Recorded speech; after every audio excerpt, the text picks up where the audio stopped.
When you're working with a pivot table, you might want to have a good visual representation of that table by way of a pivot chart.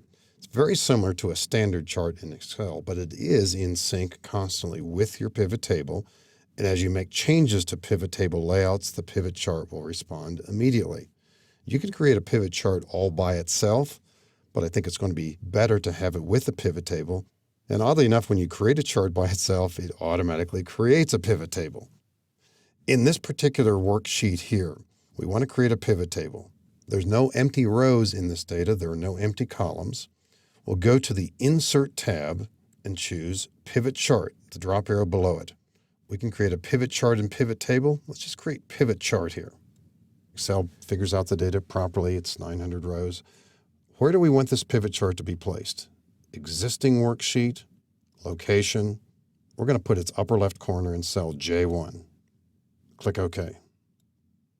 It's kind of a busy screen here. I'm going to move the Pivot Chart Fields dialog box a bit to the left here so we can focus more on what we're doing.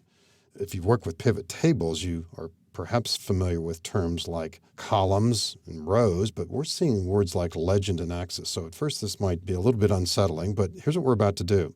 We're going to put customer into the location called axis category here. And in the chart, as soon as we do this, we don't see much happening other than the wording disappear. But let's bring in some values here. In other words, we might want to show the number of items sold. Since that is a numeric field, we'll simply click it and it will appear as values and it will appear in the chart. In the background, even if we didn't ask for a pivot table, it's being created anyway. And we see it there in columns J and K. If we'd like to also include product in this mix, we'll put product into the legend series. This corresponds to the column labels area in a standard pivot table.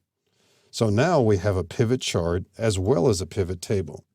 And we can manipulate data within the pivot charts field that we see to the left, and the pivot table over in columns J, K, and L, etc., will react immediately. So maybe we'll flip the relative positioning of product and customer. Right now, when we're looking at the pivot table, we're emphasizing, for example, the idea that the B&B Spaces customer is our biggest buyer by far. But let's focus more on the product. So we'll put product into the axis category, put customer into the legend series.